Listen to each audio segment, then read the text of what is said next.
Good morning, ladies and gentlemen. Welcome to this special meeting of the Los Angeles City Board of Public Works for Tuesday, January 12th, 2021. I hope everyone is doing as well as can be in these very trying times. Good morning, Dr. Campos. Do we have quorum? Good morning, President Good. Fernando Campos, Executive Officer, establishing roll call and quorum for today. We have President Good, Vice President Garcia, President Pro Tem Davis, and Commissioners Caloza and Villegas. President Good, you do have a quorum. For the record, all commissioners are dialing in remotely from home. I am dialing in here from my office, City Hall, and we're also joined by our General Counsel, Mr. Ted Jordan, who is dialing in remotely from home. President Good, again, you do have a quorum. At this time, we do not have any speakers under general public comment. We also do not have any commentary under the Neighborhood Council comment section. We did receive two comments, email comments that were received yesterday on item number 2, which has been distributed to all commissioners. And we also have the applicant on item number 6 on the line, should your board have any questions. Okay. I saw that. Okay, on item number 2, got it. Okay. So hearing no general public comment, we will jump right in. Item number 1, the approval of the minutes from Friday, December 18th, 2020. Do I have a second to my motion to approve? Second. Any objections, Vice President Garcia, Commissioner Caloza, or Commissioner Villegas? No objections, thank you. No objections on my side. All right. Hearing no objections, the minutes from December 13th, or excuse me, the minutes from December 18th, 2020 are adopted forthwith. That brings us to item number 2. Item number 2 is the receipt of bids for a tiny home village in Council District 13 at Alvarado Street. The estimated cost of the project from the department is $3,024,000, and I believe we are. Dr. Campos, are you prepared to accept the bids? The bids are actually on their way up. They're down on the first floor, so we are retrieving them. If we can we move on to another item and then come back in the next 5 to 10 that's minutes? fine. So let's move to let's move on to item number 3. So item number 3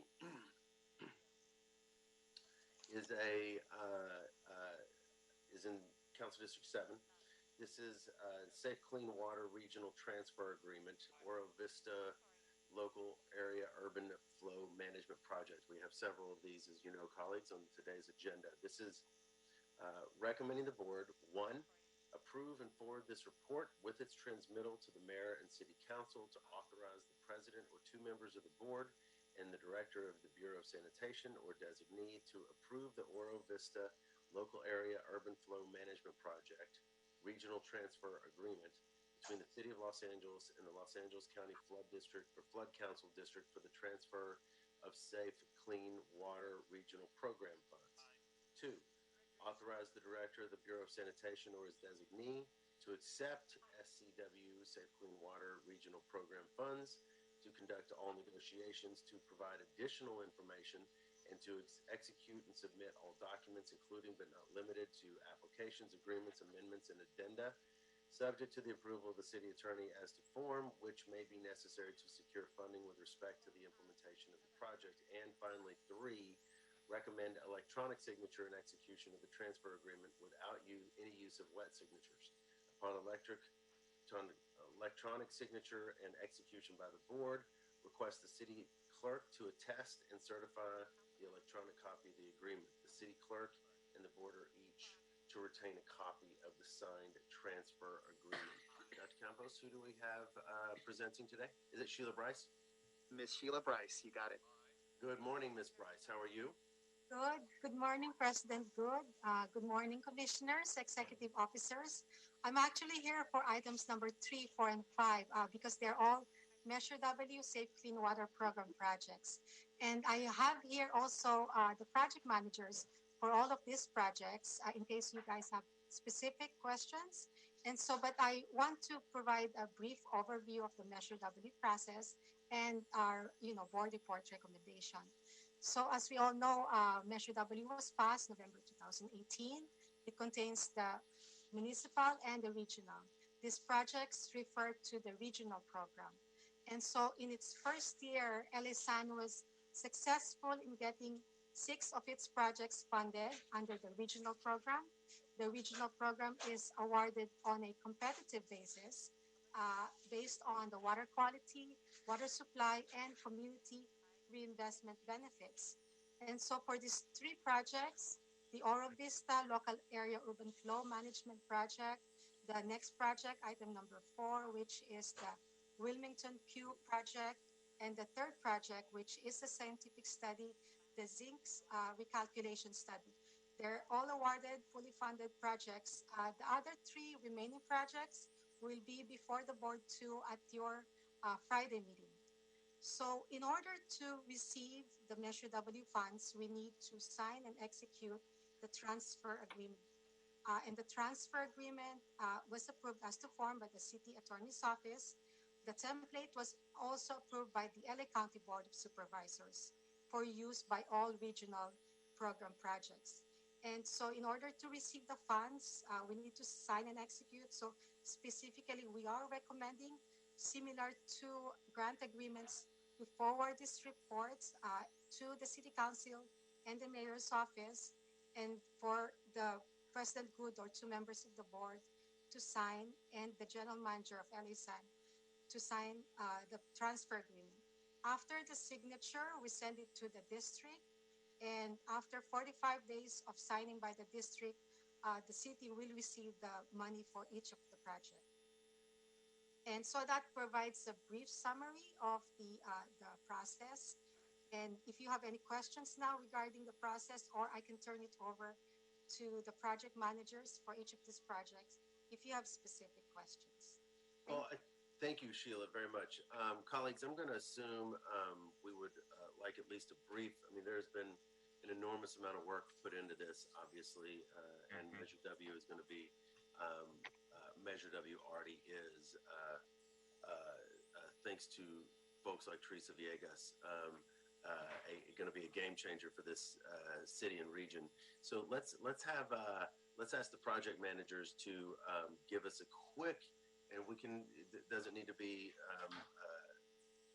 lengthy, but a quick summary of the actual project. So we'll start with Oro Vista, then we'll take items 4 and 5 separately. Although we can, Sheila, you don't need to feel obligated to give the overview. Okay.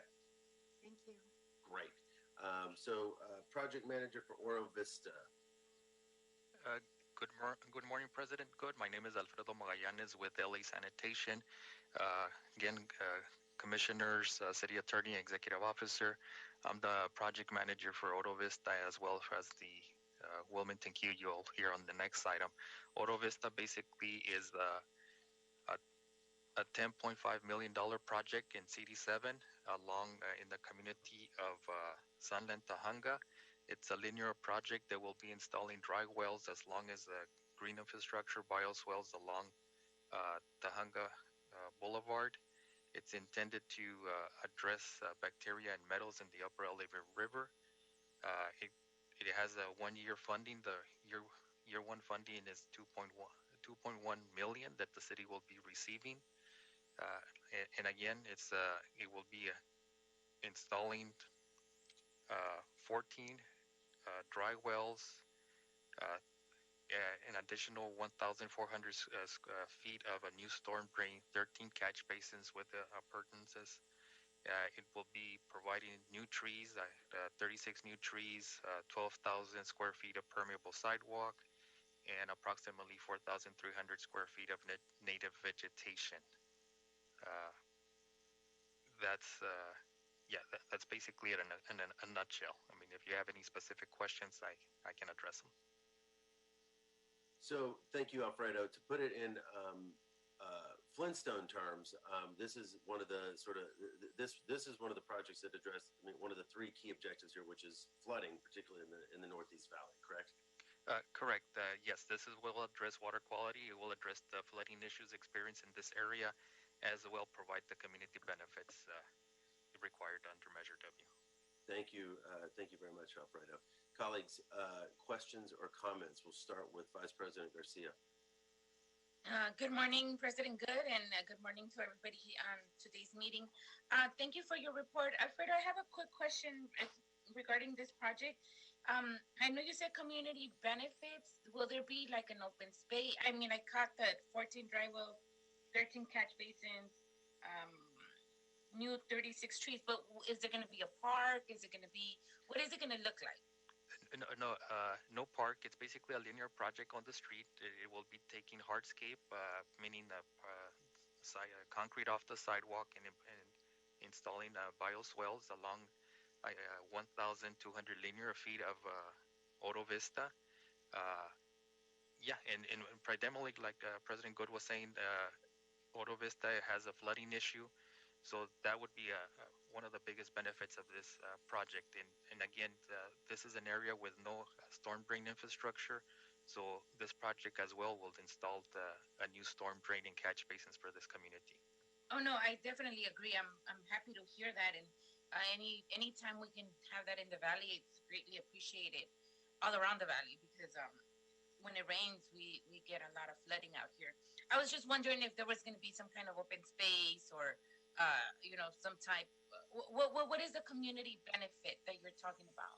Well, I mean, it's going to have now right now there's no sidewalks or curb and gutter along Auto Vista. Okay, got it. So it will have we will be installing sidewalks as part of that sidewalks. Okay. I mean, it will have the green swells. I mean, to take care of the water quality, but it also will improve the look of the community. I mean, along Auto Vista for 1,200 feet. I mean, so it's a large distance on both sides of Auto Vista. Got it. Okay, no problem. Thank you for your explanation, and for today's report. This sounds very exciting. Thank you, Vice President Garcia. President Pro Tem Davis. Yes, thank you, Mr. President. I wanted to ask, you had mentioned in your report us better managing bacteria, I think, in the area. Did you mention that? And then there was some other um, issue that I think that needed to be managed, and I missed, unfortunately, didn't hear the second part of what you said. Yeah, yes. I mean, again, the water quality is important for LA sanitation. We have to address the TMDL for the LA River for bacteria. So definitely bacteria and metals are the primary Oh, pollutants metal. that this project will take care of. I mean, both the bioswale and the dry wells. I mean, will if we don't allow them to get to the receiving water body, I mean, much better for the LA River. But it's bacteria and metals, the primary pollutants for the LA River watershed. And let me get a better understanding in terms of the metals. What seems to be the cause as to why we acquire an unreasonable amount of metal to keep it to a level that is safe and clean? Do you know what the reason and cause by that is? It a natural, or is it something that we cause as citizens in terms of what we do? It's actually something we cause a citizen. I mean, one of the largest, metals, pollutants, and not just only for the LA River, is zinc. And zinc comes off our brake pads. I see.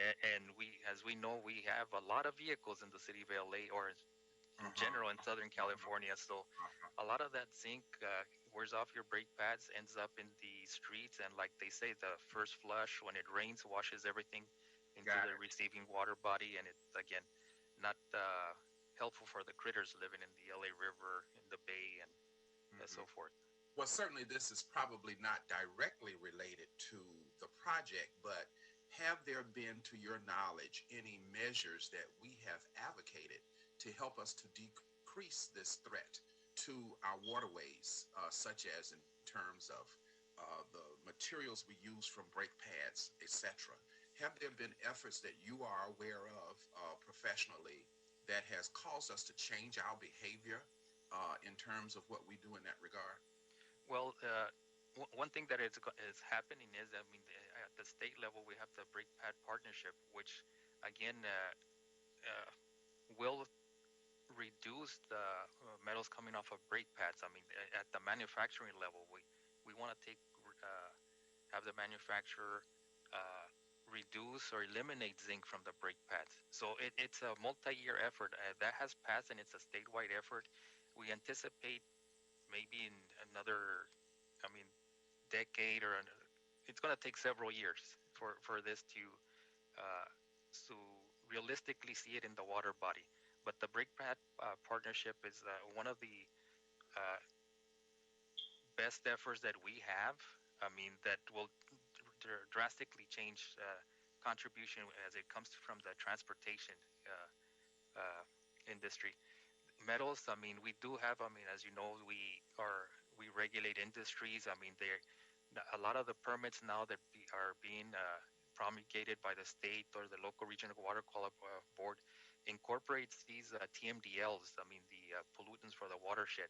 So it's forcing industry also to maintain be responsible for what they put out in their water body. I mean, Correct. they would Correct. have to install Mhm. BMPs at their facility, not Mhm. let them run off. So there's various actions being taken. I mean, and Yeah, locally, it appears to me that this secondary issue is one in which we need to be advocates for, because of course you're going to not necessarily just have this managed effectively with this motion, but we're going to have to consistently do this in the future, because obviously the pads are the same, so that we are going to periodically have to continue to do this. And so I would hope that we would be an advocate to have the industry to change the materials that would not have such adverse or negative impact upon our environment. So thank you for identifying for me what the issues are. And then in terms of bacteria, the bacteria comes about, I guess, in a number of ways, some of which are natural. But in what ways are we, with our behavior, helping to increase the negative bacteria in which we're receiving in our waterways? so bacteria is a very hard pollutant to address. I mean, again, I was surprised. I mean, for me to learn as well. I mean, if people don't pick up their dogs, I mean, if we have, I think I read a Mhm. study, if 5 people don't pick up their dogs, that's enough for the city to be out of compliance. Wow. So, the education of people walking their dogs, but Hmm. again, as you know, I mean, we do have a lot of strays that go Hmm. out there. I mean, and it's That's right. very hard for bacteria to be managed. Hmm. We're trying our best, but I mean, it's personal action that we have. I mean, uh, Hmm. something that the city is already doing. I mean, we picking up our trash bins. I mean, not letting it overflow. That Right. if we let it overflow, that contributes to our bacteria problem. So, the Sure. bacteria is going to be a difficult pollutant to address. But I mean, personal actions. I mean, for me, was picking up your dogs. Hmm. That's a very basic thing that everybody can do, and it will help. Sure. Thank you so very much. I appreciate that. And certainly you leave for us information that we need to act upon as we think about some of these secondary issues that may not seem immediate, but are certainly indirectly related to the problem that we're having. So I appreciate your update. Thank you. Thank you. Thanks, President Pro Tem Davis. And really quickly, if I could just for the public or whoever is listening out there, just as a reminder, TMDLs are total maximum daily loads, and those are the levels of pollutants that are legally allowed in our watersheds, like the LA River, as established by the California Clean Water Act, and the whole. Certainly, again, one of the key three purposes of Measure W was to create these projects that, to your point, Mike, presuppose that, simply put, even if everyone picks up their dog detritus,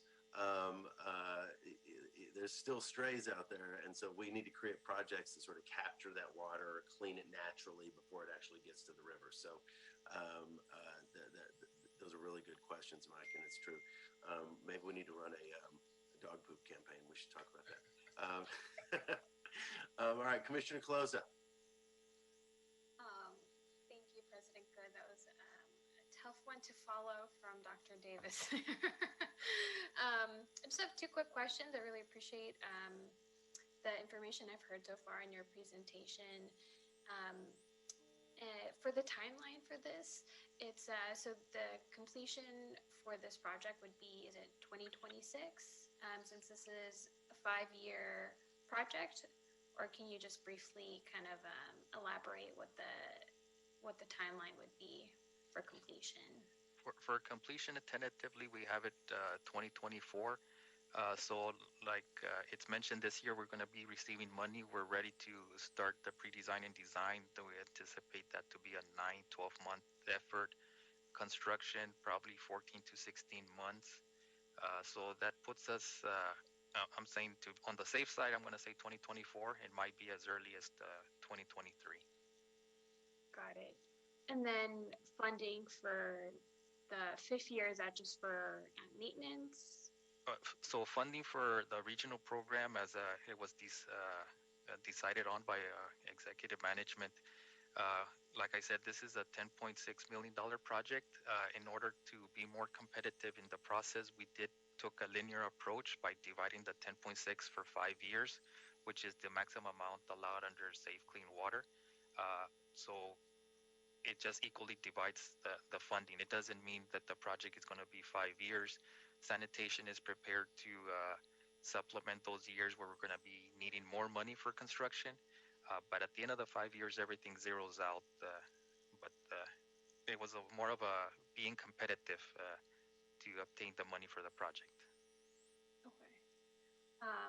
So 10.5 is the total cost of the project, or this is just specifically the funding that we'll get, right? It doesn't necessarily mean that this is the total cost that we'll spend.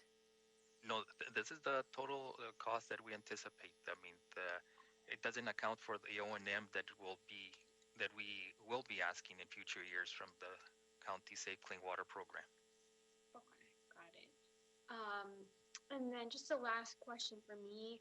I know we talked about, or what was discussed was also in your report that, obviously this is, it's an investment in the community and, trying to reduce the risk of flooding in this area. Can you just briefly describe what's around this neighborhood in Oro Vista? I'm less familiar, but I just wanted to know for my own awareness. Is it more residential? Is it more industrial? If you can just briefly describe the surrounding neighborhood that will actually receive this benefit. So the primary benefit would be on a residential neighborhood. I mean, actually, Oro Vista right now is the storm drain, so the street itself. So when it rained, it actually carries a lot of flow into the Haynes Channel, which is the north of it. So primarily, it's going to be a residential neighborhood that currently does not have a curb and gutter or any storm drain infrastructure. So. And the residents are aware that this project is coming to their neighborhood. They have city council. The CD7 has been working with them. So as soon as we get the money, we'll also start the project outreach and have a more firm explanation of what the project is to the residents. Okay. And I swear this is my last question, but I'm assuming after this project is completed, for folks living in this residential area, that they would be able to qualify for cheaper, better flood insurance protection given this upgrade that you're giving to their neighborhood. Is that correct? I'm not quite sure. I would have to work with our partners at Bureau of Engineering that update the FEMA maps. But definitely, we're confident we're going to definitely eliminate that flooding they see on Oro Vista with this project. Okay. Thank you so much for answering my questions. Appreciate it. Thank you, Commissioner Colosa. Commissioner Villegas. Thank you, and thank you to Sanitation for your report. Mr. Magallanes sits on the Regional Oversight Committee for Safe Clean Water with me. So we were able to hear these projects when they came before our board late last year. So I've heard these reports and just been working with sanitation on some of these projects. So I do think that they're really comprehensive, but just having a history with Propo and then helping write Safe Clean Water program, it's important to be able to get communities like these the infrastructure that they need. I remember for Propo, the first expense that we had were all the catch basins all over the city of Los Angeles. But this area has no infrastructure and no sidewalks. at that. So it's really flooded in this area, and this is something that is really needed. So I'm glad. And just by way of background, this is a $10.1 million project, and it was divided up into 5 years to help out the county because we are in an economic downturn. A lot of projects got extended instead of giving money out in the next 2 years, where we would split the project up in 5 and 5. And through the leadership of sanitation, they've agreed to a total of 5 years, therefore splitting up the money into 2, 2, 2, and 2. I think that's noteworthy of saying because we're helping out the county who didn't receive as many property tax for last year as anticipated. And so this is part of our acquiesce to be able to help out the county as well and not go over just at the threshold of the amount of money that was voted on for the regional program. I hope I explained that correct, Mr. Magallanes, but you can elaborate a little bit more if needed. But just to give context for the reasoning for the project and so lengthy time.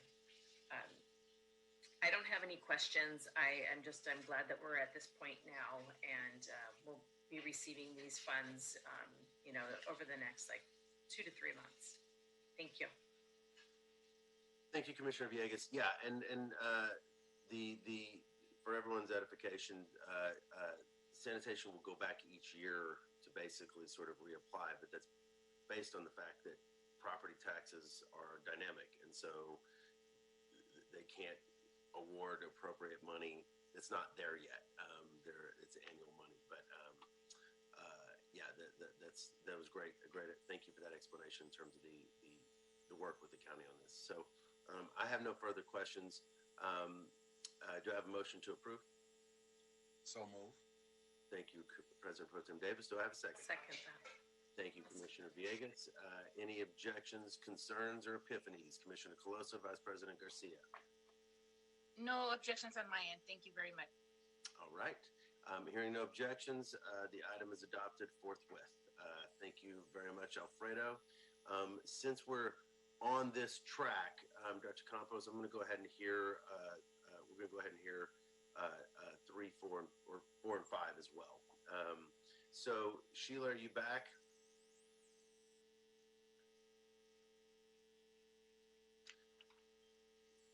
Yes, I am. Thank you, President Good. So, for items number 4 and 5, they are. Mr. President, would you like to, sorry, Sheila, to interrupt, would you like to read item number 4 into the record? Thank you, Dr. Campos. You got ahead of me, and I appreciate that. Sheila, I need to read these into the record first. So item number 4 is in CD 15. This is also a Safe Clean Water Regional Transfer Agreement, Wilmington Q project. Sheila's not used to me reading long narratives over and over for the record. So sorry, Sheila, it's just kind of part of the process. Recommending the board, 1, approve and forward this report with its transmittal to the Mayor and City Council to authorize the president or 2 members of the board and director of the Bureau of Sanitation or designee to approve the Wilmington Q Regional Transfer Agreement between the City of Los Angeles and the Los Angeles County Flood Control District for the transfer of Safe Clean Water Regional Program funds. 2, authorize the director of the Bureau of Sanitation or his designee to accept Safe Clean Water Regional Program funds, to conduct all negotiations, to provide additional information, and to execute and submit all documents, including but not limited to applications, agreements, amendments, and addenda subject to the approval of the city attorney as to form, which may be necessary to secure funding with respect to the implementation of the project. And finally, 3, recommend electronic signature and execution of the transfer agreement without any use of wet signatures. Upon electric signature and execution by the board, request the city clerk to attest and certify the electronic copy of the agreement. The city clerk and the board are each to retain a copy of the signed transfer agreement. Q. Sheila. Can you please introduce us to the project manager for Wilmington Q? So the project manager for Wilmington Q is also Alfredo Magallanes. funds. Oh, okay. Yes, and so we are also doing the same process for the Oro Vista and all the other projects, the Wilmington 2 and the zinc recalculation study, which is signed the transfer agreement in order to receive the funds for all of these projects. Great. Thank you very much, Sheila. Mr. Magallanes, you want to, by the way, nice of you to come to us from what the Central Valley, it looks like out there with your background. I said I gotta thank my daughter for providing the image. Thank you. Nice. Wilmington Q, again, as the name implies, is in CD15. It's in the Wilmington community. It's right smack in a very disadvantaged community. It's a $4.9 million project. Again, this is a linear project on the street. Similar to Oro Vista, we'll be installing dry wells, and in this case, we only have 11 dry wells. It's going to have bioswales, and it's going to have median islands. And this is important to note that this is right across Banning High School, which has been experiencing severe flooding during rain events, and it was highlighted by the council districts as an important project for them. For year one, we will be getting for the city $2.6 million. Then the rest of the money in subsequent years. Again, I know Commissioner Davis was interested in pollutants. In this case, this is again more on the zinc and trash. And again, most of the metals in the South Bay are, as you know, Wilmington is surrounded by refineries in the Port of LA, and there's a lot of metal depositions from the air in this case, not from transportation. So that's what one of the primary benefits of this project, in addition to the flooding. Again, as part of the BMPs, or a part of the elements of the project, we estimate 13,000 square feet of permeable sidewalk, additional trees going in as the space is available in the public right-of-way. This one we anticipate, again, on the schedule-wise, to be 14 to 16 months. This one should wrap up, since it's a smaller in length, in 2023. And this one, we do have very strong community support. We actually, on this one, have done a lot of outreach with in particular, myself, with the Spanish-speaking community surrounding the project, and they highly support it. The council office is on board with us. The Wilmington Neighborhood Council, again, is supporting this project as well. But yeah, again, water quality, flooding, and community benefits are the primary focus of this project being addressed. This one does not include a storm drain, but we will be alleviating a very taxed storm drain system that is in the area, which causes the flooding every time it rains. So they have storm drains on the street, but insufficient. Insufficient, correct. Got it. All right. Thank you, sir. All right, Vice President Garcia, you want to kick us off with any questions? Thank you, President Good. No, this is pretty clear. It's almost the same as the other projects, so pretty clear. Happy that it's happening there as well. I guess just an overall question would be: these are two projects coming, and I know we have another one to read, and I don't know if that's a specific project or not yet. But do we have more of these coming, or is this the first of many, or this is two that we were able to be able to do? This is going to be the first of many. We have already submitted for round 2 funding. We are preparing for round 3 funding. So this is going to be an ongoing effort for a very, very long time. I mean, Measure W doesn't have a sunset clause, so Forever, Alfredo. we'll be. I said, well, not me. Somebody else will be here year after year after year doing it. But this is hopefully. You look pretty young and ready to keep going. That's not what my daughter tells me. So on the short term, I just want to add, for the Friday Board of Public Works meeting, we are also presenting 3 other LA Sand projects that were awarded by Measure W. And that would be the MacArthur, Lankershim, and the Eco Park ONE. Okay, perfect. Thank you so much for that that information. That's all for me, President Good. Thanks, Aura. Commissioner Coloso. Thank you, President Good, and thank you for the presentation as well. I just have one quick follow-up question. So the timeline for this, you mentioned it would be a 14 to 16-month project. So that kind of takes us for completion date to 2022. Is that correct?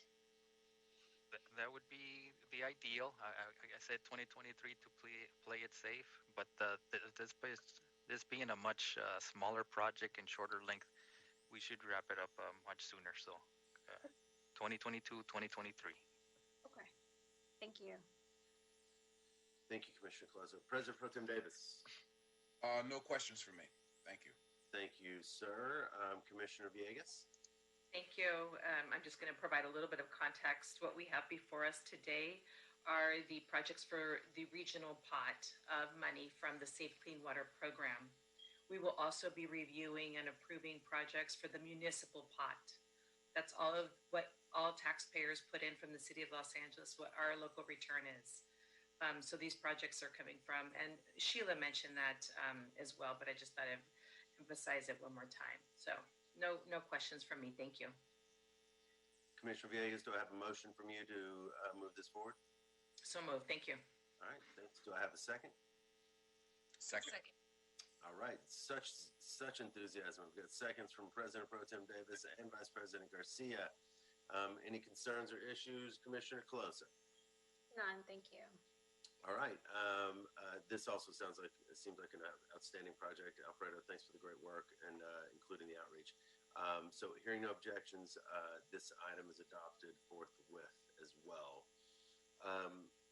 Lastly, that brings us to item number 5, which will help address, if approved, the zinc questions, President Pro Tem Davis. Yes.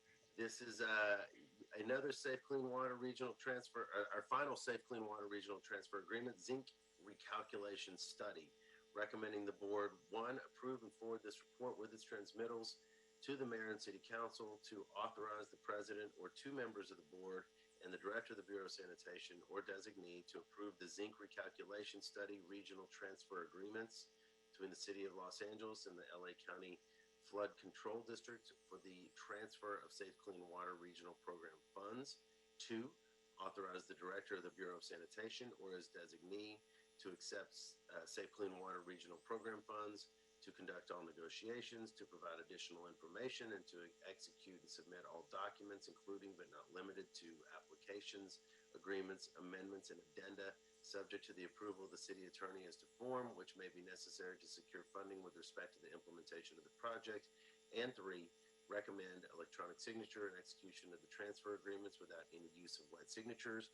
Upon electronic signature and execution by the board, request the city clerk to attest and certify the electronic copies of the agreements. The city clerk and the board are each to retain a copy of each signed transfer agreement. Sheila, you are queued up. Thank you, President Good. So in comparison to the other 2 projects that you have heard, those are infrastructure projects. The next one, which is the zinc study, is a scientific study. And our project manager is John Ball, also from Watershed Protection Program, LA San. So with that, I turn it over to John. All right. Thank you, Sheila. And Good morning, thank Mr. Ball. Good morning, President Good and commissioners. So the zinc study actually has 2 transfer agreements associated with it. I just want to make that clear. And that's because the study will span multiple watersheds. The study is a 3-year study. The total budget for the study is going to be $500,000, and $411,000 approximately will be coming from 2 different watershed management areas. That would be the Upper Los Angeles River and South Santa Monica Bay, which for us would apply to the Dominguez Channel. We also want to extend the study to Baena Creek, and LA San will most likely be using municipal funds for that, or other fund sources. Basically, it's a rather technical study, but the goal of the study is pretty basic. We want to update the water quality standards for zinc, in particular, the acute or wet weather water quality standard. And the reason for that is pretty simple. EPA sets these standards, and zinc was the standard for zinc was set over 20 years ago, and as Alfredo mentioned in his report, zinc is one of the major cost drivers for our watershed management plans in multiple watersheds. So what we want to do is review the data that's been collected over the last 20 years since these standards were first established, and go through EPA's process of updating the water quality standard. And we've seen in similar studies, this if the numbers from similar studies are adopted, and that's not a guarantee, but this could result in up to $300,000 to $1.1 billion in savings in terms of implementation costs for the metals TMDL. That money then could go to other water quality issues that are a higher priority. Following the EPA guidelines, we would still maintain the protection of aquatic life with the same level of protection that is currently reflected in the current standards. So, I mean, the other thing to consider here is this will help us to comply with our MS4 permit, and this is a study that's been on our wish list for a long time, and Measure W just opened up this opportunity. So, with that, I can answer any questions. Thank you, Mr. Ball. We'll start with Commissioner Closa. Thank you, President Good. Thank you for your presentation, Mr. Ball. Appreciate you highlighting some of the potential cost savings that this study would produce. I had some follow-up questions. I know here in the report it mentions that that the steering committee of 2 of the 3 watershed areas had approved the study. I was just curious what happened to the Central Santa Monica Bay Steering Committee. Did they not approve this study for zinc? Yeah, that's correct. I did present the proposal, and the proposal was submitted to the watershed area. Let's see. It's interesting that watershed area, that watershed committee did not approve any special studies in this first round, and I think they just wanted to use the limited funds exclusively for projects. Measure W did stipulate that up to 5% of the regional funds can be set aside for studies like this, but it's not a requirement. So they just went a different direction with it. I think, yeah, we would still like to extend the study into the Biona Creek watershed, and so we're looking at ways that we can extend the study there using in-house funds. But it's pretty important for us that all 3 watersheds kind of go together. So, yeah. Okay. Yeah, I was just curious what happened there, since I know it noted that it was only approved in 2 of the 3, and then. So you're saying that we would still continue to study that that watershed area, even though their steering committee didn't approve funding? Yeah, we would just be using LA Sand's internal funds. Okay, and I appreciate LA Sand taking that on. Obviously, it's unfortunate that we didn't have consensus from all 3 steering committees for something that I think would benefit the entire region. And then a last question from me is that in the report, it kind of notes here that there's potential collaborators. I know LA Sand is the lead agency to produce the study, but I'm just curious whether or not any of these potential collaborators would actually contribute to the cost that LA-SAN is taking on for some additional parts of the study that aren't going to be paid for through Measure W. Measure W. Let's see. Well, the main collaborators that we really want to get on board is the Regional Water Quality Control Board, because in the end, they are the ones that will take the study and adopt it into our basin plan. I don't know if we would expect them to chip in money for that, but I think, you know, we do want their involvement in the process. So I guess they would be providing staff time and labor as they participate.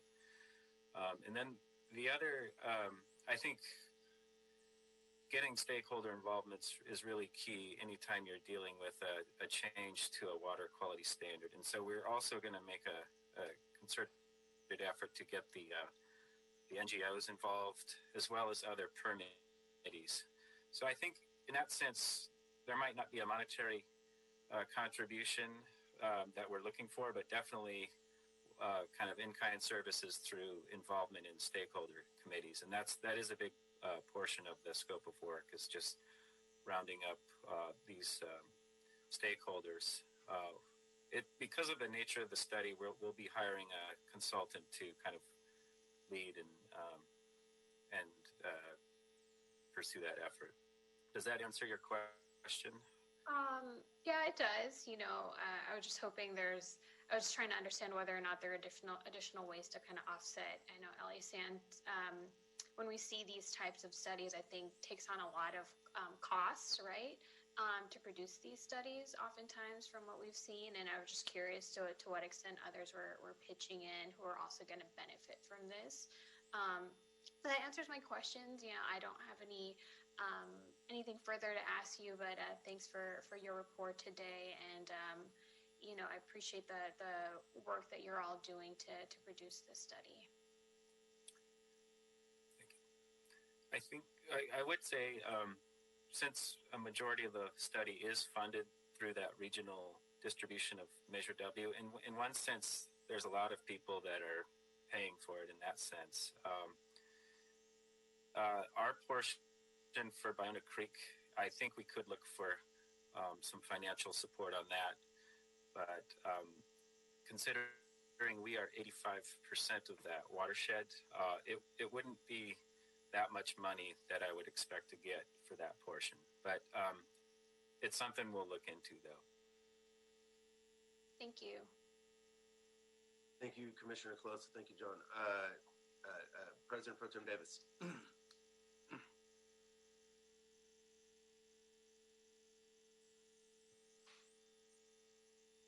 You're muted. You're muted, Mike. Thank you, President Good. Commissioner Caloza asked some of the concerns I had in terms of having a better understanding about the Santa Monica area that you mentioned that was not interested in the study. Let me just back up a little bit, though. What was our hypothesis as to why we felt we needed a zinc study in particular? Why did we feel that? Yeah, I mentioned before that zinc is one of the major cost drivers for our watershed management plans. So basically, my take on it is, before we go and build all these projects to address zinc problems, and there are zinc problems, we're not denying that, we want to make sure we're aiming at the right target. And if we spent all of our money trying to address zinc, it doesn't allow money to be spent on other water quality problems, such as bacteria, for example. So it's kind of, I think at some point we'll probably have to acknowledge Measure W may not be enough money to implement all of the projects that are in these watershed management plans. So it's a matter of implementing the projects that actually need to be implemented. And this refinement of the water quality standard is basically ensuring that we're aiming at the right target. We're not spending too much and we're not spending too little. So would it be safe to say that those dissenting members of the coalition here felt that, in other words, those from Santa Monica, felt that the target of exploring the measurement of how much zinc was not the primary factor that we should be focusing on? They felt that there were other areas that the money could be better spent. Is that pretty accurate?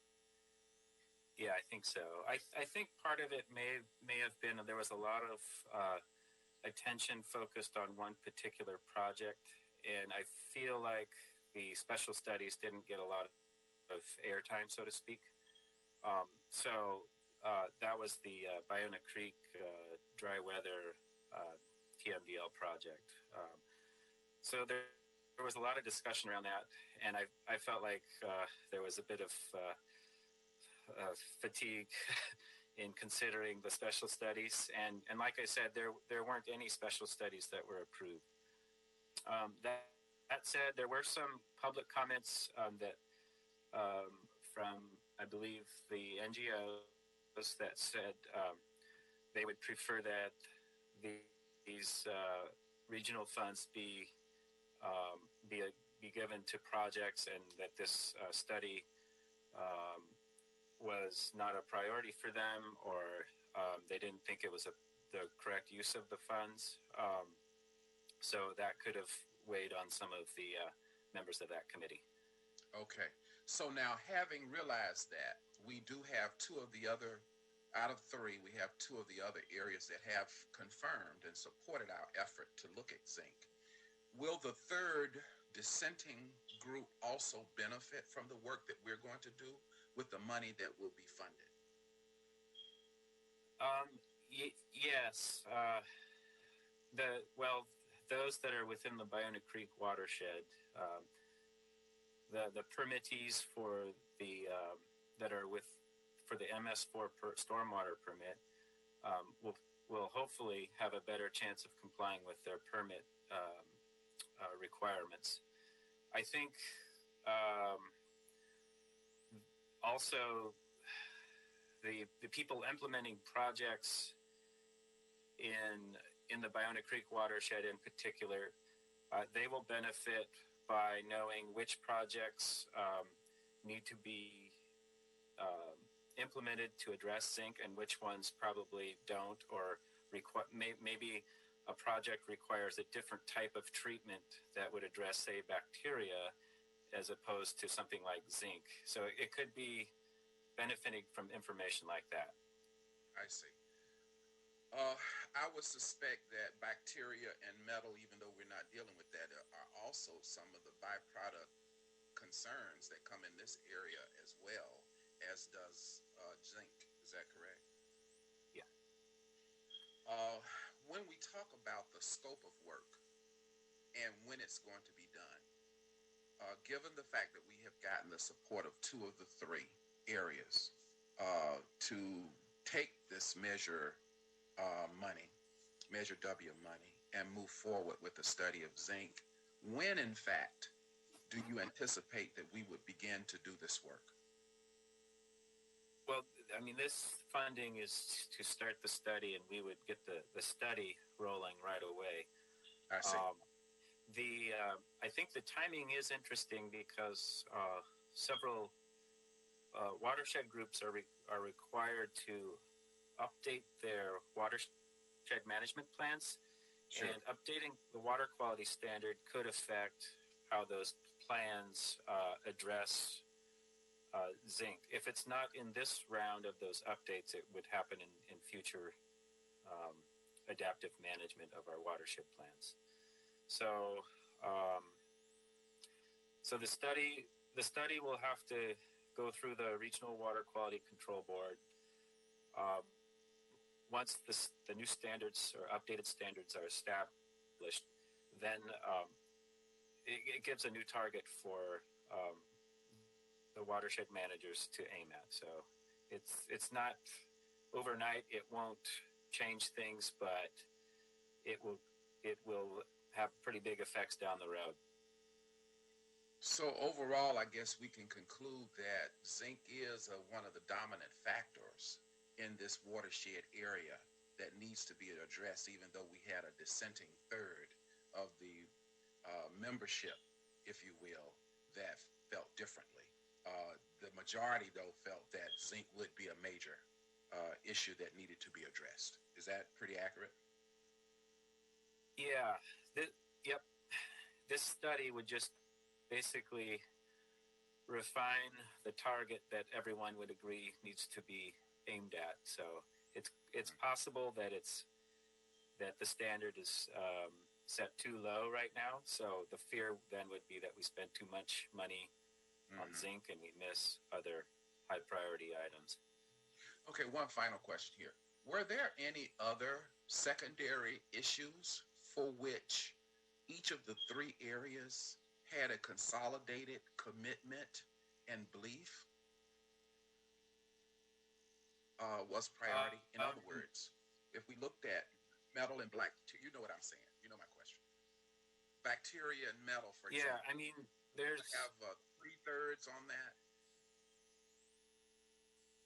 Yeah, I think it depends on the watershed in question. But with the MS4 stormwater permit, one of the requirements is that permittees develop and implement a watershed management plan. So those are throughout the region. It so happens that for our three of our four watersheds, zinc is the limiting pollutant. That would be Bionda Creek, Dominguez Channel, and Upper Ella River. There are other watershed management plans with other, groups, and they also have zinc as a priority pollutant, and there are other ones that might not. Well, my question... I don't know. I think that answers your question. No. My question is rather, of those issues that are dominant in this particular watershed area, were there other substances for which each of the areas agreed upon? In other words, were there other areas where there was 3/3, the whole, that agreed upon? In other words, are there other areas like bacteria and metal where everybody in the watershed agrees?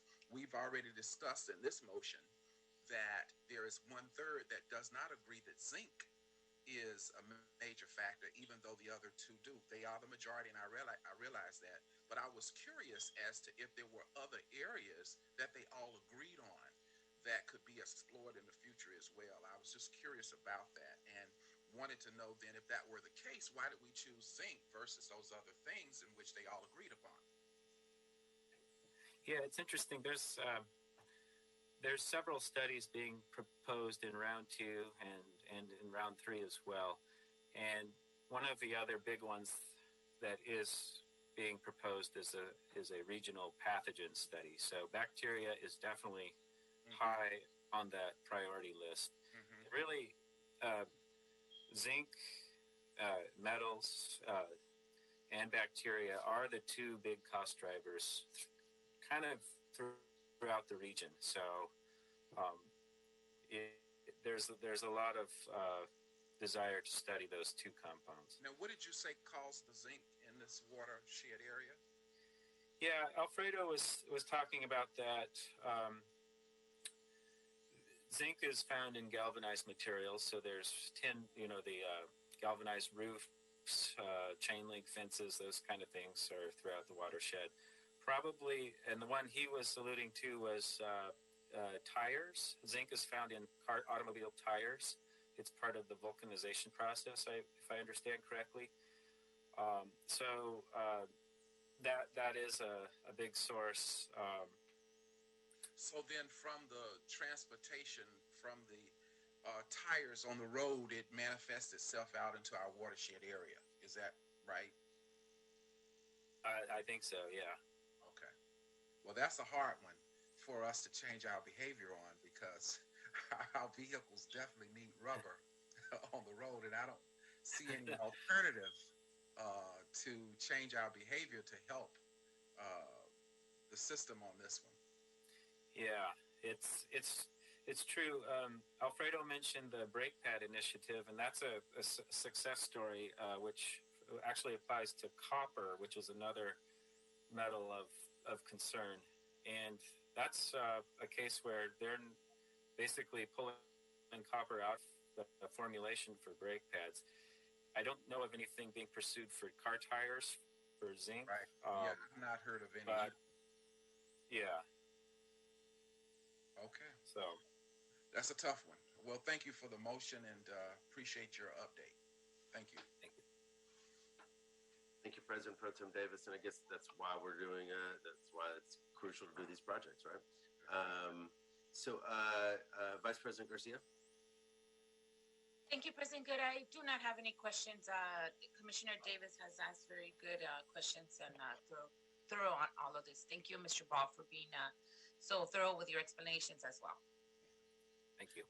Thank you, Vice President Garcia. Commissioner Villegas. Hi, I didn't have any questions, but just for perspective, I'm just going to provide a little bit of context. The Central Santa Monica Bay, they received $17.8 million for their regional funds, and so they selected to put them all towards capital projects. The Upper LA River received, because it's the most populous watershed, it receives $38.6 million. So it was a combination of studies and capital projects. And the South Santa Monica Bay receives $18.4 million. So they did a little bit of a split. So I just wanted to provide that for context. And we have city staff on all of these, boards, as representation. So it's obviously the will of the entire board if they're not able to convey or convince other board members to support our programs that we would like or our studies, because it's a majority. So when I give you those figures, the 17.8, for example, for the Central Santa Monica Bay, LA County Public Works also advised them just to go up to at least the 75% threshold of those funds. So they weren't spending the entire $17.8 million, but rather 75% of that, which I'm not going to do the math in my head, but I would estimate somewhere in the realm of 15 million. So the actual figure isn't a lot of money that they get to, dole out for projects. So it's not that our program isn't strong or isn't worthy. I think it's just those difficult decisions that needed to be made specifically for this Central Santa Monica Bay watershed. I just wanted to provide that for context. No, Thank you, Mr. Ball, for the presentation. Thank you. Thank you, Commissioner Villegas. Just for a little more context, how much did the Bayona Creek watershed and Dominguez Channel watersheds get in regional money? Yeah. So maybe I should back up. The LA River, Upper LA River provided $353,000. The South Santa Monica Bay, which covers Dominguez Channel, was $58,000, and the portion that was not approved for Bayona Creek, which is Central Santa Monica Bay watershed, that was $89,000. So approximately 81 or 82% of the fundings is being provided from the regional funds. So South Santa Monica Bay is part of, that feeds into, that's the Bayona Creek. That's the water. I mean, that feeds into the Bayona Creek watershed, and the Central Santa Monica Bay feeds into Dominguez. I think that's opposite. South Santa Monica Bay incorporates Dominguez Channel. Central Santa Monica Bay incorporates Bayona Creek. That makes sense. Yeah, that makes geographic sense. Okay. All right. Thank you. Thanks for the discussion here. Do I have a motion to move this one forward? I'll move. Thank you, Commissioner Villegas. Do I have a second? Second. All right. Thank you, President Pro Tem Davis. Any questions or concerns, Commissioner Colosa or Vice President Garcia? None. None from me either. All right. Thank you, Mr. Ball. Thank you, Sheila, for walking us through everything. I'm hearing no objections. Item number 5 is approved and adopted forthwith. Thank you all, and look forward to signing the agreements. All right, let's move back to item 2, and thank you also, Commissioner Villegas, for your great work on the regional committee for the Upper LA River watershed. Item number 2, we are going to receive bids for the tiny home village in CD 13, or planned tiny home village CD 13, Alvarado Street. Estimated cost is $3,024,000. This is in Council District 13. Dr. Campos, I'm assuming Kumi is with you to open up the bids. You are correct, Mr. President. Fernando Campos, Executive Officer. I am wearing my mask, and Kumi's in my office, and we are opening up bids in dual custody here. So we did receive one bid for today's project, Tiny Home Village in CD 13 Alvarado Street in Council District 13. Let me just grab the proposal.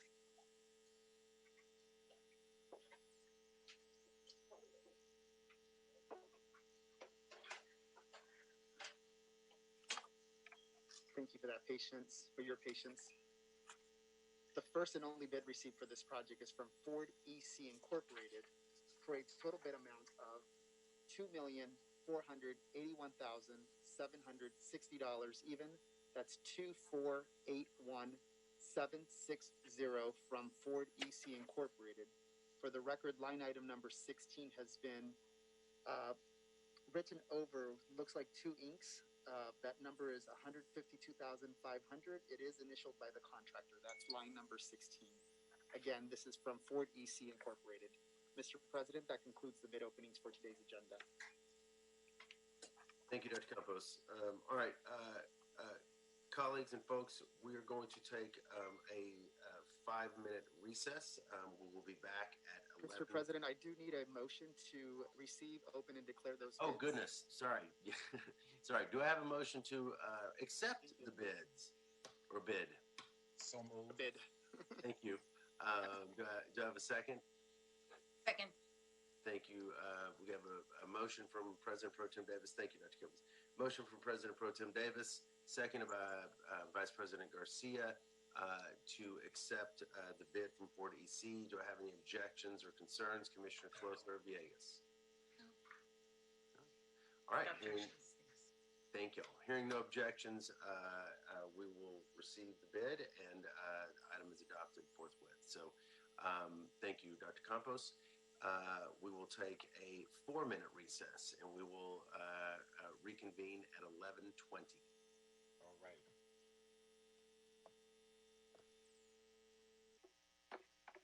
One second. Okay, Mr. President, you are now in record mode. All right. Thanks, everybody, for a little bit of time there. Dr. Campos, do we have quorum? Mr. President, Fernando Campos, Executive Officer, reestablishing quorum. We have President Good, Vice President Garcia, President Pro Tem Davis, and Commissioners Villegas and Caloza. President Good, you do have a quorum. All right. Thank you. So let's take items 7 and 8 first. Item number 7 is a stop payment notice. Progressive Land Clearing DBA Thomas Demolition. Progressive Land Clearing is transmitting a stop payment notice in the amount of $20,093.79 for furnishing demolition and rough grading in connection with the Western Avenue A Bridge Home Initiative project. The primary contractor for this project is HBJ Construction Corporation. We don't have a presentation on this, correct? That is correct. This is just a communication administrative item. Yep. Okay, so, and do we need to, I can't remember, do we need to vote on this? Yes. We do. Do I have a motion to approve this stop payment notice? Move. Thank you, Commissioner Caloza. And do I have a second? I'll second. Thank you, Commissioner Villegas. Any objections, President Pro Tem Davis or Vice President Garcia? None for me. None from me either. Thank you. All right, hearing no objections, this stop payment notice is approved and adopted forthwith. Item number 8, also a stop payment notice. This is for Progressive Land Clearing DBA Thomas Demolition. Also, this is Progressive Land Clearing is transmitting a stop payment notice in the amount of $16,512.48 for furnishing rough grading in connection with the Lafayette Triangle Bridge Housing Project. The primary contractor for this project is HBG Construction Corporation as well.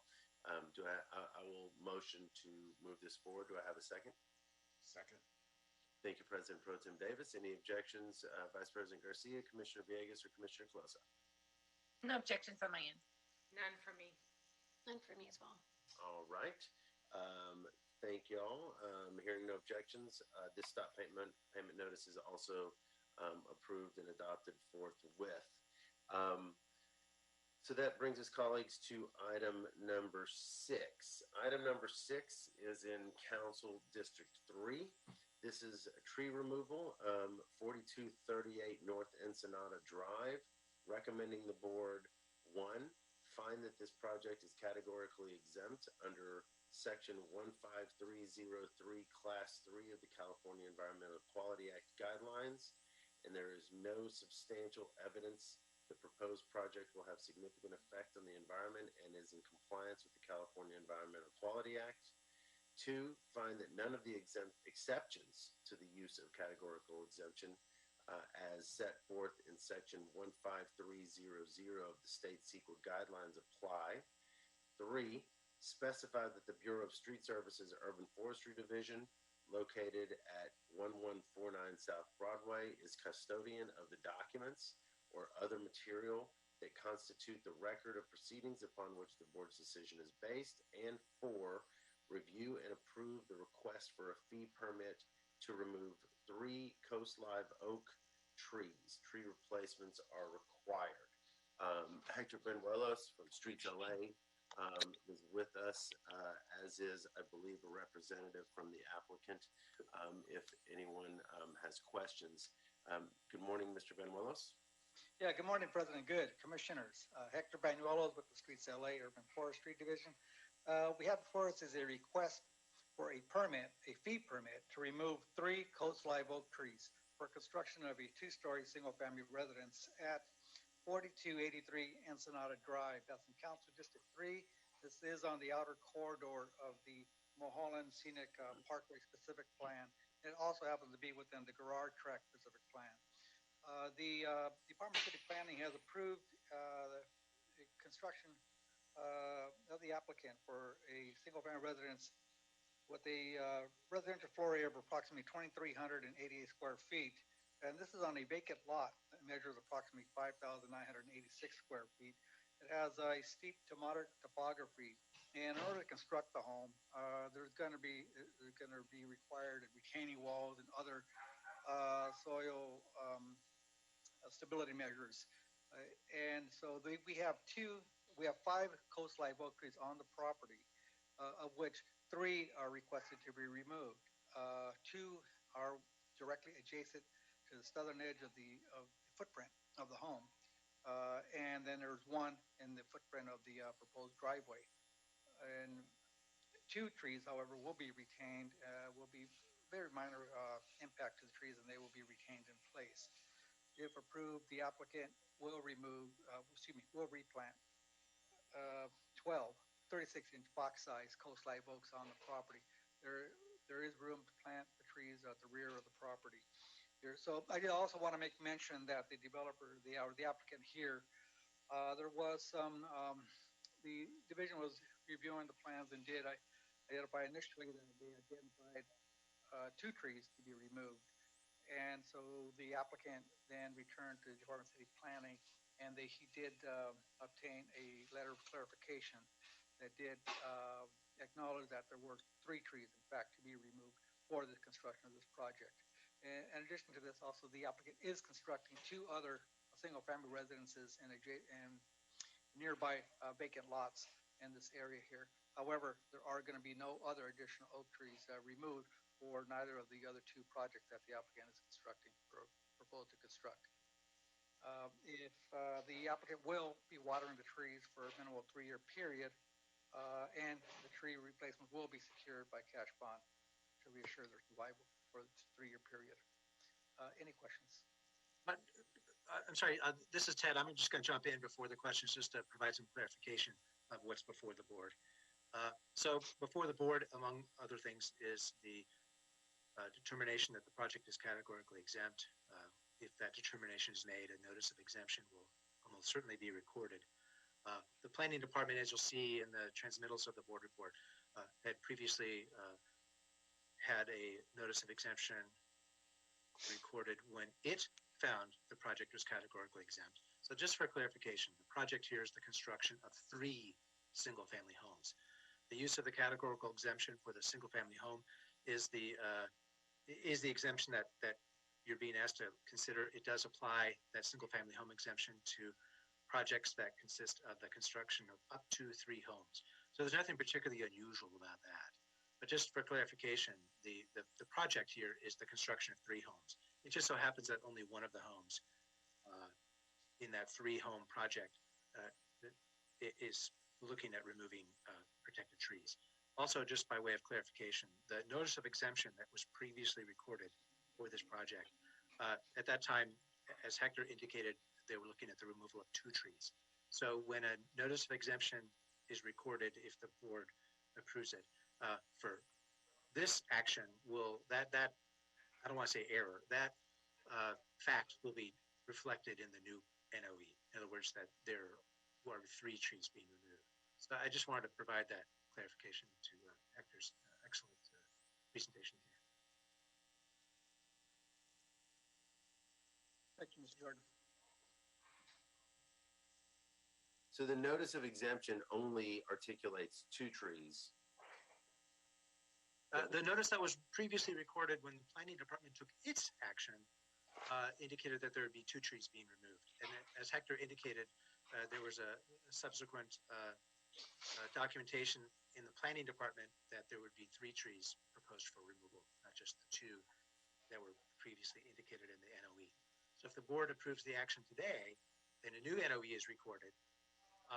That new NOE would indicate that there are 3 trees being removed, so that any member of the public that is interested in such things looks at the notice of exemption that gets recorded, will see that there are 3 trees being approved for removal, not just 2. Okay, thank you very much, Ted, and thank you, Hector. Vice President Garcia, would you like to, you have any questions or comments? No, I don't have any questions. I looked at the site, through the Google Maps right now, and I could see why they need to be removed. But I'm glad that we're replacing them and there'll be 12 trees back in that property area. That's all for me. Okay. Thank you, Vice President Garcia. President Pro Tem Davis? No questions for me on this item. Okay. Commissioner Colosa? Thank you, President Good. I just had a question for what's listed in the board report, and thank you, Mr. Jordan, for clarifying this. Do we need to correct anything in the report that it's actually 3 single-family dwelling units instead of 1? I know that in this, what's before us today is a tree removal, but it seems like in some of the documents, both in our own board report and in planning, it seems to go back and forth between whether or not there's 1 single-family unit in discussion here or whether or not it's 3. And Mr. Jordan clarified that it was 3. Well, I don't think there's anything to correct. All of the information that I gave you, I got from the board report because the attachments are part of the board report. When the planning department took a look at this project, again, the project being the construction of 3 homes, for their purposes, in the approvals that they were giving, their approvals touched upon all 3 projects. I'm sorry, all 3 homes for that one project. The action before the board today is a tree removal permit that really only, for public works purposes, touches that one address, 4283 North Ensenada Drive. Okay. The CEQA action, the approval of the categorical exemption, it is for the entire project, which is all 3 But all of that, I think, is clear in the record. Okay. Because again, I got everything I got from the board report, which includes the transmittals. So I just wanted to sort of provide the additional clarification to the oral report that Hector was giving. But I don't believe there's anything needed to change in the board's report. The board's report makes it very clear that the request here is to remove 3 trees at 4283 North Ensenada Drive with the approval of the categorical exemption. So my purpose of the clarification was just that the categorical exemption in the project is all 3 homes, as reflected in the transmittals to the report. Okay. Thank you, Mr. Jordan. I'll just blame you for my slight confusion then. No, I'm happy to take that blame. I don't have any further questions for this project. Thank you for the additional clarification. I will just put another emphasis on the fact that, 2 of the trees, are remaining in place, right, for the 5 trees identified in the protected tree report. So I thought that was notable, and I agree with Vice President Garcia's comment of, seeing the additional 12 trees being added to this location. But I don't have any further questions. Thank you, President Good. Thank you, Commissioner Colosa. Commissioner Villegas. Thank you, President Good. I'll be brief, but I do want to get some questions answered. Seeing that we are still removing a total of 3 trees, and they're oak trees that are part of our protected tree ordinance, and seeing that 2 of those trees are, right where the garage will be designed or placed, has the developer and exhausted all possible options. And I don't know if I'm going to get questioned over here by Mr. Jordan if I'm outside of my realm to be asking this, but I'm asking it from the perspective of, having the city approve a protected tree ordinance and oak being one of them. I think it's a fairly reasonable and appropriate question. And as I think Dr. Campos pointed out, the applicant is on the phone as well. They want to answer that question, or perhaps Hector can take a stab at it. Do we have the applicant on, and or if not, can Mr. Benuelos potentially address this as well? Mr. President, we do have Mr. Daniel Donovich, I believe, on the line. Daniel, if you can press *6 on your landline device at this time to unmute your microphone.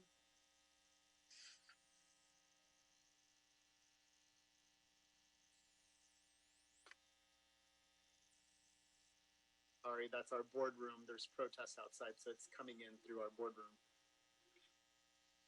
Mr. Donovich, are you on the line? Caller ending in 157. Caller ending in 157. If you can please press *6 at this time to unmute your microphone. Mr. Donovich, are you there? Okay, Mr. Benuelos, can you potentially address Commissioner Villegas' question?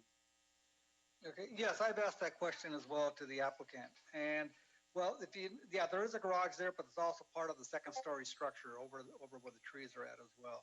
And so they are doing some grading. This is the hillside starts to rise from the street level right there, and it's a pretty significant grade right when it starts from the street. And so there's going to be a lot of extensive grading. If the trees were to remain, if they're redesigned, there won't be much of a home left, from what I can see, without impacting those trees. And so therefore, that's why we've, when I spoke with the applicant on this matter, it realized that, yes, I just, in order to keep those trees, they'll have just a very small sliver of land left to build on. And really, it might as well not build, I guess, for that matter. So I guess I'll say it really were too many options to allow construction for a single-family residence if we were to keep those 2 trees there. Okay, for the record, that's a 3-car garage. Yes. Okay, Exactly. just I'm putting it out on, for fair and transparency purposes, so if, I mean, this is a, 5,000, I think like about like 5,000 square feet, total home. Almost 6,000. Yeah, so, I'm making my comments here, so keeping those two, I mean, removing those two, or not removing those two oak would be, granted. And you're saying that if we remove those, it would really diminish the level of or the design of the house from Yeah. 6,000 to not necessarily something that they had expected. Is that what you're saying? Well, the lot measures 5,988 square feet, right? The home itself, the first floor footprint is about 1,700 square feet, and you got all said and done, all the residential floor area is about 2,300 square feet, a little over 2,300 square feet. And so if we were to take out where the trees are at, you're gonna carve out or take out quite a bit of the house and garage. Okay, fair enough.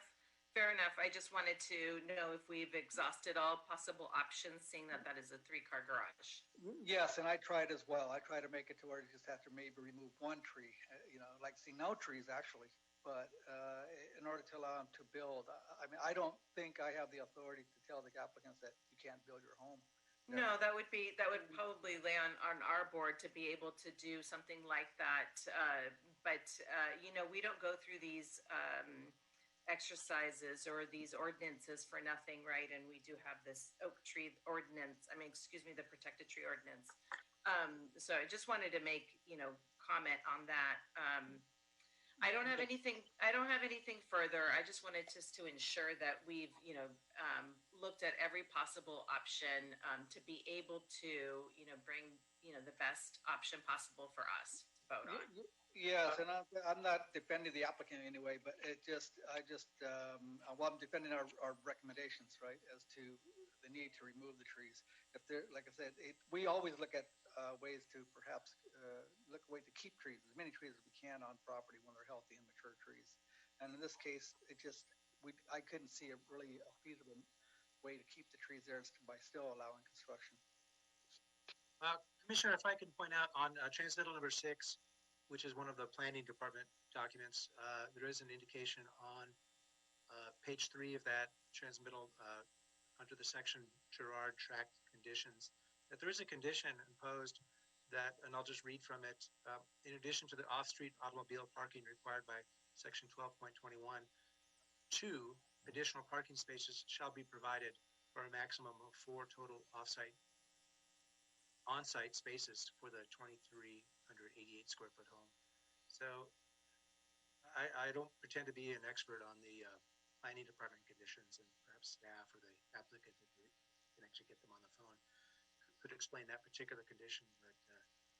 But it does seem to me that may be the reason for that 3-car garage. That it appears to be a condition that was part of the planning process that additional on-site parking spaces be provided. Commissioner Villegas? I have nothing further. I appreciate just the additional information from Mr. Ted Jordan. I did speak with planning for full transparency here yesterday, and just to get a little bit more perspective from them. They're not arborist, and when they're approving projects, they don't look at it from the perspective of like an urban forestry perspective. So we did have 2 different planners on this project because it's been ongoing. So it's something that we're working on with them to be able to provide just some kind of a correction before we get these types of projects before our board, but still doesn't make it any easier. So I thank you, Mr. Jordan. Thank you, Commissioner Villegas.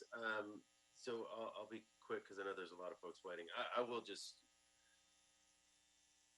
echo what I infer as consternation on the part of my colleague, Ms. Villegas, and please disabuse me of that if I'm incorrect, Commissioner.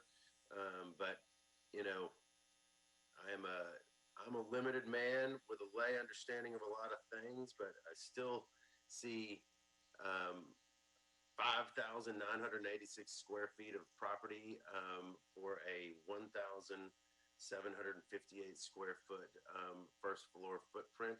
I know it's more complicated than that, but we do have a protected tree ordinance for a reason, and it is inconceivable to me that that the oak trees involved here, and my understanding is that the first request was to remove all 5 oak trees, which gets to the import and the objective of the protected tree ordinance, which is disincenting and discouraging people from simply planning to remove protected trees and instead to actually plan around protected trees. And that has clearly not happened here. I appreciate the efforts of Mr. Benuelos and Streets LA in pulling back on the number of removed trees. I recognize the challenge of this moment, given that the CEQA exemption is applicable, given that planning has given its approval, and we are once again at a place where the train has in effect left the station. But I would encourage all folks to be aware of the fact that, planning, and I don't mean the department, I mean planning to simply to remove protected trees is something we do at our peril in the city. And so I am prepared to support this, but I do it at best holding my nose, and it's disappointing that the developer no longer joined us in this conversation. But this is not a vote I take with any level of enthusiasm or pleasantness. So do I have a motion to approve the removal request? So move. Thank you, President Pro Tem Davis. Do I have a second? I'll second. Thank you, Commissioner Colosa. Vice President Garcia, Commissioner Villegas, any objections or questions? None for me. None, thank you. Thank you, Commissioner Villegas. Mr. Benuelos, please make sure that there are 12 oak trees planted on that property according to the second as required by Streets LA in this process and according to the item that we've just approved. Yes, absolutely. We're going to ensure that we uphold the municipal code to the fullest extent. Thank you very much. Hearing no objections, the item is adopted forthwith. Thank you. Thank you. All right, colleagues, I believe that is. I'm sorry. I just figured out how to join you guys on the meeting. I'm sorry. Okay. I'm the applicant. Okay, thank you. The item has been moved forward. So thank you so much, sir. Dr. Campos, have the decks been cleared? Yes, you have. Yes, they have. Okay. Thank you, ladies and gentlemen. The item is, this meeting is adjourned. We will reconvene in 3 minutes for our director's meeting. Thank you all. Thank you.